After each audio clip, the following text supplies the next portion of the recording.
শাশুড়ি আর বৌমার একটি সুন্দর কথোপকথন আপনাদের সামনে তুলে ধরছি, একটু শুনুন। শাশুড়ি বৌমাকে বলছে, এ কি বৌমা, তুমি সকাল থেকে এত খাবার তৈরি করছো কেন? তখন বৌমা বলছে, মা, আমি সিদ্ধান্ত নিয়েছি আজ দরিদ্র মানুষদের কিছু রান্না করে খাওয়াবো। তখন শাশুড়ি বলছে, এত টাকা তুমি পেলে কোথায়? নিশ্চয়ই আমার ছেলের পকেট থেকে চুরি করেছো।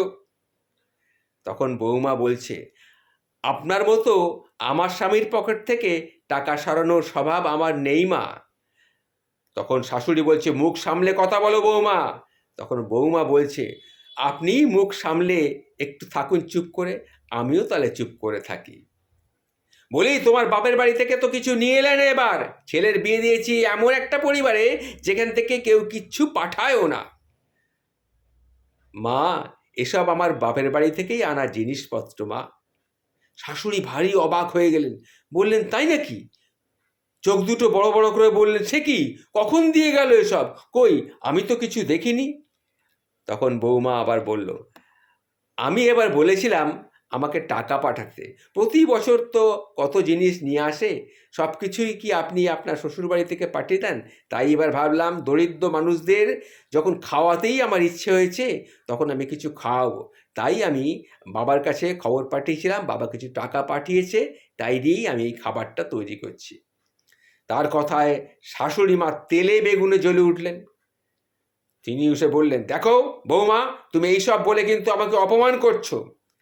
বৌমা তখন বললেন, একদমই না মা, আপনার যদি মেয়ের শ্বশুরবাড়িতে জিনিসপত্র পাঠাতে ইচ্ছে করে তাহলে আপনি নিজের টাকায় পাঠান।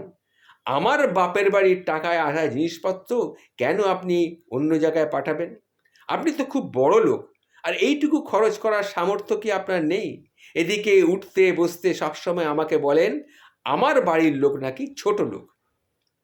আমার এমন কথা শুনে শাশুড়ি মা কোনো উত্তর দিতে পারলেন না। হনন করে তিনি ঘর থেকে চলে গেলেন। আমি সেদিকে পাত্তা না দিয়ে নিজের কাজ করতে লাগলাম। রান্নাঘরে একা হাতে সব সামলাচ্ছি আর ভাবছি, টাকা থাকা সত্ত্বেও যারা ছোট লোক তাদের খাওয়ানোর থেকে রাস্তায় থাকা অভুক্তদের খাওয়ানো ঢের ভালো। বিকেলের দিকে রাস্তায় বেরোলাম, দুই হাতে দুইটা খাবারের ব্যাগ নিয়ে আমি হাঁটছি, চারপাশে চোখ বুলাচ্ছি। কিছুটা সামনে যেতেই একজন বৃদ্ধকে রাস্তায় বসে থাকতে দেখে এগিয়ে গেলাম।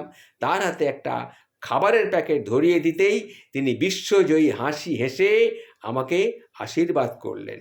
আমি হাসি মুখে আরও সামনের দিকে এগিয়ে গেলাম। একে একে প্রায় 40 জনের হাতে খাবারের প্যাকেট ধরিয়ে দিয়ে তারপরে আমি হেঁটে হেঁটে বাড়িতে ফিরে এলাম।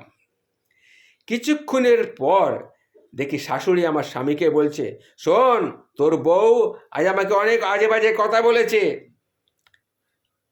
তখন আমি ঢুকে পড়েছি, আমার কানে গেল কথা গেল। তখন সেই বৌমা বলল, কেন বলেছি সেটা বলুন মা। আমাকে হয়তো সেই সময় আশা করেননি তিনি, খানিকটা চমকে গিয়েই বললেন, তোমার পাড়া বেড়ানো শেষ হয়েছে তো? পাড়া বেড়ানো শেষ হয়েছে? আমি যে পাড়া বেড়াতে যাইনি সেটা তো আপনি খুব ভালো করেই জানেন মা। আপনার ছেলে বাড়িতে আসতেই নালিশ করা শুরু করে দিলেন। দেখো, এটা কিন্তু ঠিক করছো না। সকালবেলা দেখছিস তোর বউ আমাকে কিরকম সকালবেলা কীরকম উল্টো পাল্টা কথা বলছে। আমি আর কি করি, একদিকে মা, একদিকে আমার নিজের স্ত্রী। আমি অবাক হওয়ার ভান করে বললাম, ছি ছি মা, আপনি আজকেও এইভাবে মিথ্যে কথা বলছেন? আজকে তো একটা উৎসবের দিন, আজকে না হয় একটু হালকা হন, একটু ভালো করে কথা বলো মা, একটু ভালো করে কথা বলো। এ কথা শুনে আমার শাশুড়ি মা থতমত খেয়ে গেল।